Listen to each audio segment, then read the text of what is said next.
La chaleur de cet après-midi d'août était écrasante. Une lourdeur presque liquide qui semblait s'accrocher à ma peau dès l'instant où je sortais de ma voiture. La maison familiale, ce vieux manoir de pierre niché au creux d'une vallée verdoyante, se dressait devant moi, silencieuse et imposante. Je n'étais pas attendue. C'était là tout le sel de ma visite surprise. Retrouver ma mère, Élise, pour son anniversaire, sans prévenir, avec un bouquet de lys blanc à la main et le cœur léger. J'avais roulé pendant 4 heures, l'esprit vagabondant entre mes souvenirs d'enfance et la douceur de ces retrouvailles à venir. Mais en approchant de la grande porte en chêne, quelque chose dans l'atmosphère semblait différent. L'air était chargé d'électricité, comme avant un orage violent, bien que le ciel fût d'un bleu impitoyable. Je tournai la clé dans la serrure avec précaution, évitant de faire grincer le mécanisme ancien. Le hall d'entrée m'accueillit avec sa fraîcheur habituelle, une pénombre rassurante qui sentait la cire d'abeille et les fleurs séchées. « Maman » appelai-je doucement. Ma voix ne fut qu'un murmure, absorbée par les hauts plafonds et les tapisseries épaisses. Pas de réponse. Le silence n'était pas total cependant. Il y avait une vibration, un rythme lointain, presque imperceptible, qui semblait provenir de l'étage. Je fronçai les sourcils. Peut-être avait-elle laissé la radio allumée, ou peut-être était-ce le vent s'engouffrant dans les combles. Je posai mes clés sur la console et retirai mes chaussures, mes pieds nus appréciant le contact froid du carrelage. Je montai les marches une à une, guidée par une intuition étrange, une sorte de magnétisme qui me tirait vers le couloir des chambres. À mesure que je progressais, le son devenait plus distinct. Ce n'était pas la radio, c'était humain. C'était une respiration. Non, 2. Mon cœur se mit à battre plus fort, un tambourinage sourd dans mes tempes. Je m'arrêtai sur le palier, retenant mon souffle. Les sons étaient étouffés, mais indéniables. Des soupirs profonds, rauques, entremêlés de murmures fiévreux. Une voix d'homme, basse et grondante, répondait aux gémissements plus aigus d'une femme. Je reconnus instantanément le timbre de ma mère. Il y avait dans sa voix une urgence, une vulnérabilité que je ne lui avais jamais connue. Elle, toujours si posée, si maîtresse d'elle-même, semblait ici perdre tout contrôle. Une curiosité malsaine, mêlée d'une angoisse sourde, s'empara de moi. Qui pouvait être avec elle ? Mon père était mort depuis 10 ans. Ma mère n'avait jamais refait sa vie, du moins pas officiellement. Elle vivait seule dans cette grande demeure, gardienne de nos souvenirs. Avait-elle un amant ? Le jardinier ? Un voisin ? L'idée me fit sourire nerveusement. Ma mère, cette sainte femme, avoir une aventure secrète ? C'était presque inconcevable. Et pourtant, les sons qui traversaient la porte de la chambre principale ne laissaient aucune place au doute. Je m'approchai de la porte entr'ouverte. Juste une fente, un rai de lumière dorée qui traversait le couloir sombre. Je savais que je devrais faire demi-tour, descendre, faire du bruit, annoncer ma présence. Mais mes pieds refusaient de bouger. J'étais comme hypnotisée par l'intensité de ce qui se jouait de l'autre côté du bois. L'air semblait vibrer. Une odeur de parfum capiteux. Son parfum, un mélange de rose et de musc, se mêlait à une odeur plus terreuse, plus masculine. Je posai la main sur le mur, le plâtre froid contrastant avec la chaleur qui montait à mes joues. Les voix devinrent plus claires. « Oh oui, comme ça. Ne t'arrête pas, » suppliait ma mère. Sa voix se brisait, chargée d'une émotion brute qui me transperça le cœur. C'était la voix d'une femme amoureuse, d'une femme en proie à une passion dévorante. L'homme grogna en réponse, un son animal, possessif. Je m'avançai encore d'1 millimètre. Mon œil se colla à l'interstice. Ce que je vis me figea sur place, le sang se glaçant dans mes veines avant de bouillir furieusement. La chambre était baignée d'une lumière d'après-midi, filtrée par les voilages de lin blanc. La poussière dansait dans les rayons du soleil comme des paillettes d'or. Et là, sur le grand lit à baldaquin, 2 corps étaient enlacés dans une étreinte fusionnelle. Je voyais le dos de l'homme. Il était large, musclé, marqué par le temps, mais puissant. Sa peau était bronzée, contrastant avec la pâleur de celle de ma mère. Ses mains, grandes et fortes, agrippaient les draps, ses bras se tendaient sous l'effort. Ma mère était sous lui, la tête renversée en arrière, ses cheveux châtains étalés comme un éventail sur l'oreiller. Son visage était transfiguré par l'extase, les yeux clos, les lèvres entr'ouvertes, laissant échapper ces soupirs qui m'avaient guidée jusqu'ici. Mais ce n'était pas n'importe quel homme.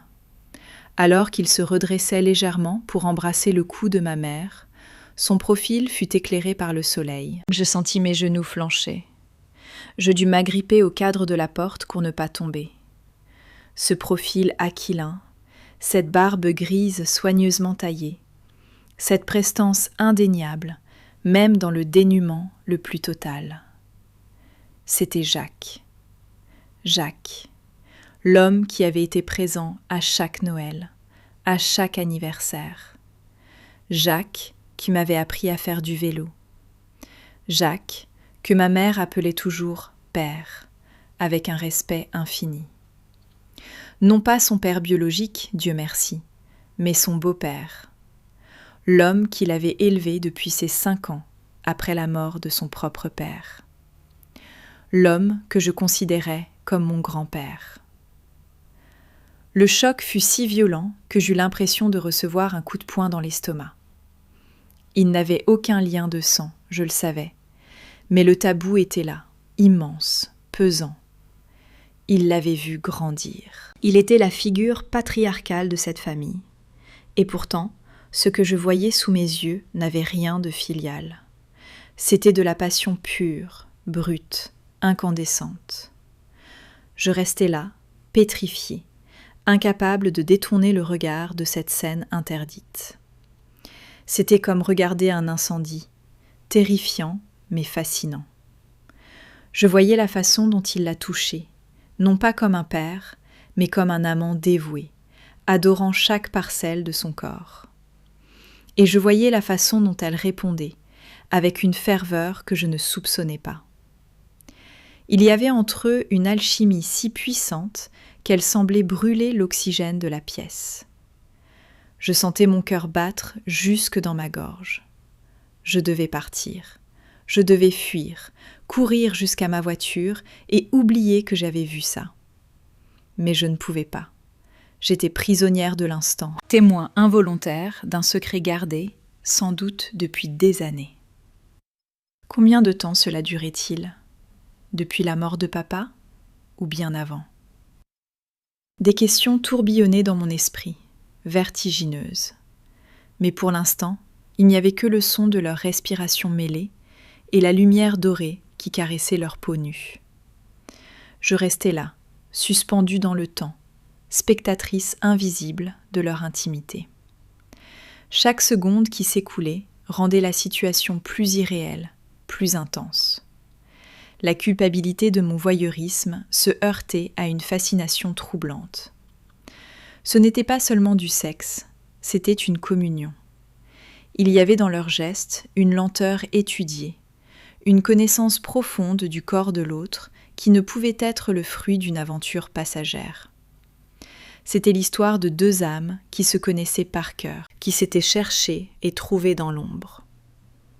Jacques, cet homme que j'avais toujours vu en costume 3 pièces, rigide et autoritaire, était ici transformé. Je voyais les muscles de son dos se contracter et se détendre, la force qu'il dégageait. Il y avait une tendresse infinie dans la façon dont il caressait la joue de ma mère, une adoration muette. Il murmurait des mots que je ne pouvais pas tout à fait distinguer, mais la tonalité était celle d'une prière païenne. Mon amour, ma belle Élise. Ma mère, elle, semblait rajeunir sous ses caresses. Les rides de soucis qui marquaient habituellement son front avaient disparu, lissées par le plaisir. Elle agrippait les épaules de Jacques, ses doigts s'enfonçant dans sa chair comme pour s'assurer qu'il était bien réel. Elle ouvrit les yeux un instant, et je vis une lueur que je n'avais jamais vue auparavant. Un regard de défi, de triomphe et d'amour absolu. Elle le regardait comme s'il était le seul homme sur terre, comme s'il était son univers tout entier. L'atmosphère dans la chambre était lourde, saturée d'émotions et de désirs. La lumière du soleil couchant commençait à teinter la pièce d'orange et de pourpre, donnant à la scène des allures de tableau de la Renaissance. Les draps froissés, les vêtements éparpillés sur le tapis persan, le jeu des ombres sur leurs corps entrelacés. Tout cela avait une beauté tragique. Je me sentais une intrue. Je violais leur jardin secret. Mais je comprenais soudainement tant de choses. Les regards échangés lors des dîners de famille, ces silences complices, la façon dont Jacques avait toujours veillé sur elle, avec une ferveur protectrice après la mort de mon père. Je pensais que c'était de la bienveillance paternelle. Je voyais maintenant que c'était le feu d'un amour interdit, brûlant sous la cendre des convenances. Soudain, le rythme changea. L'intensité monta d'un cran. Les soupirs devinrent des cris étouffés. Je vis ma mère cambrer le dos, son corps tout entier tendu vers lui, cherchant une libération, une fusion totale. Jacques répondit avec une fougue surprenante pour son âge, guidé par une passion qui semblait inépuisable. La scène devenait trop intime, trop crue pour mes yeux de fille. Je reculais doucement, le cœur au bord de l'explosion. Le plancher craqua sous mon pied. Un bruit sec, comme un coup de feu dans le silence de la maison. Dans la chambre, le mouvement s'arrêta net. Qu'est-ce que c'était ? La voix de Jacques, rauque, inquiète. Je ne sais pas, répondit ma mère, le souffle court. La panique m'envahit. S'il me voyait, si je brisais ce moment, tout serait détruit. L'image de la famille parfaite, le respect, tout volerait en éclats. Je fis volte-face, retenant ma respiration, et dévalai l'escalier sur la pointe des pieds, aussi légère qu'une ombre. Je traversai le hall, attrapai mes chaussures, et sortis en trombe sur le perron. L'air chaud de l'extérieur me frappa le visage, mais je ne m'arrêtai pas. Je courus jusqu'à ma voiture, ouvris la portière et m'assis au volant, tremblante. Je ne démarrai pas tout de suite. Je regardais la façade de la maison, cette fenêtre à l'étage où les rideaux bougeaient doucement. Mon esprit était un chaos. Jacques, mon grand-père par alliance, et ma mère. Légalement, rien ne l'interdisait. Il n'y avait aucun lien de sang. Il l'avait adoptée dans son cœur, mais pas sur le papier, avant qu'elle ne soit adulte. Et pourtant, moralement, socialement, c'était un scandale.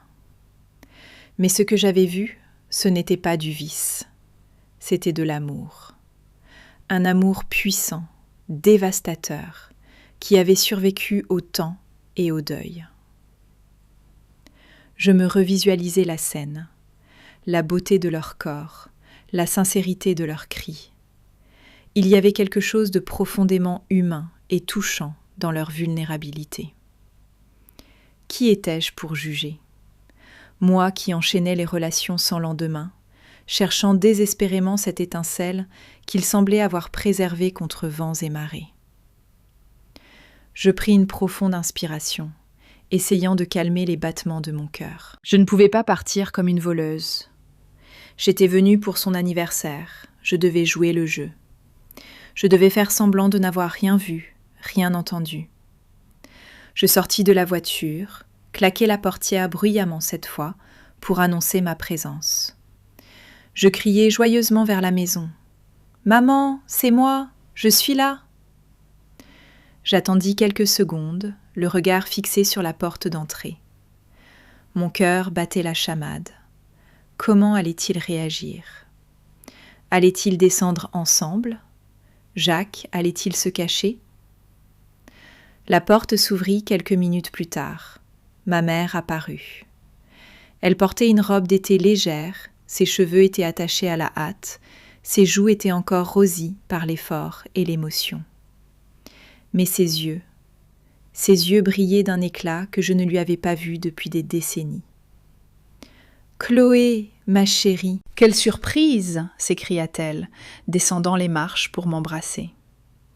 Je la serrai dans mes bras, sentant encore sur elle la chaleur de l'étreinte de Jacques, l'odeur de leur amour secret.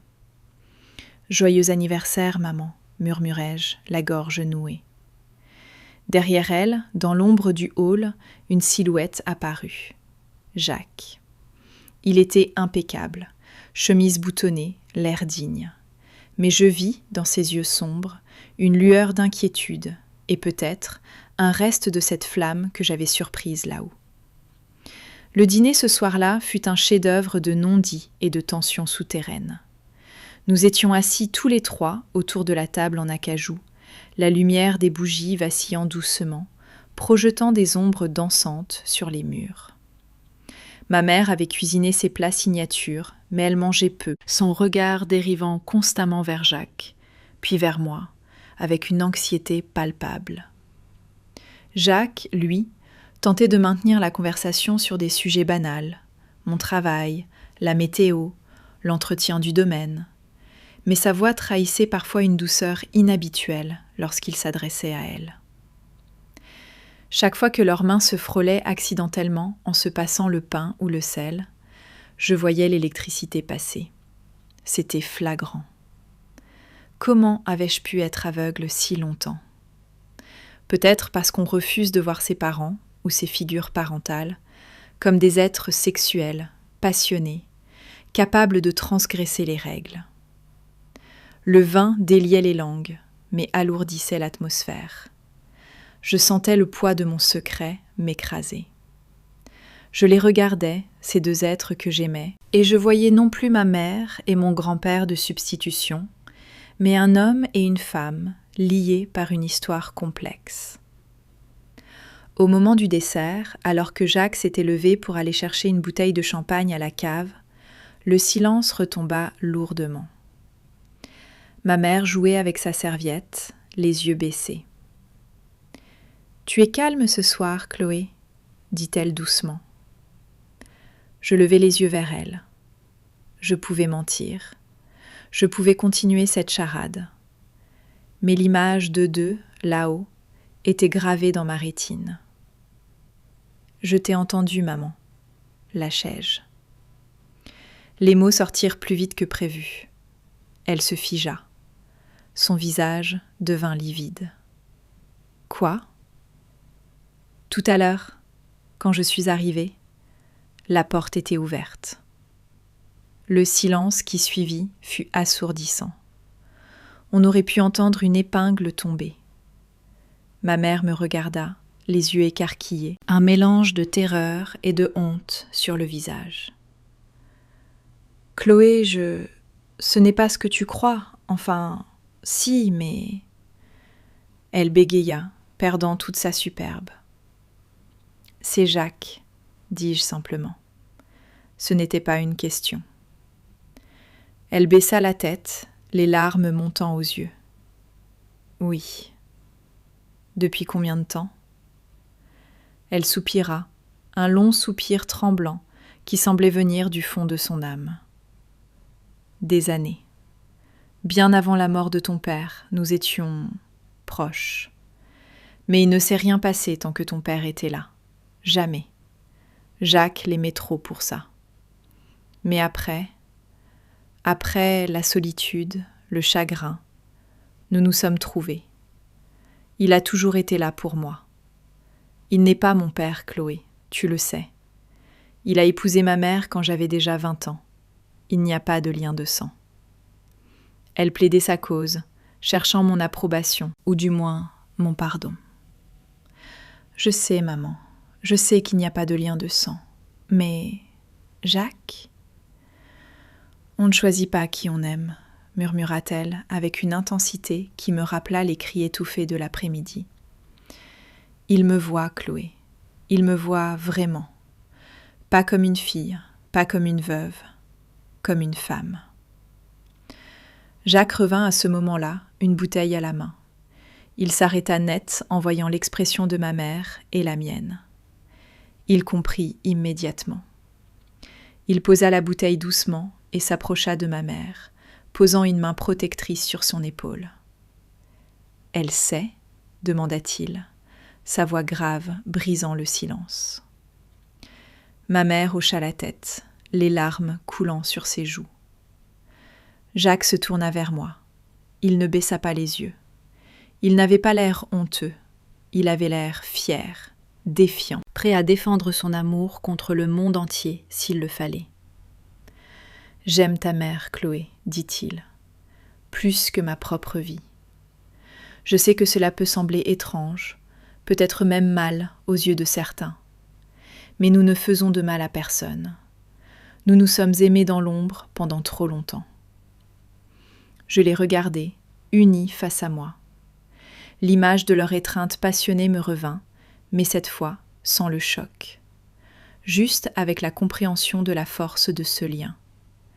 Ils étaient beaux, ils étaient vivants. Dans cette grande maison vide, ils avaient créé un feu qui les réchauffait tous les deux. Un sourire lent, un peu triste mais sincère, étira mes lèvres.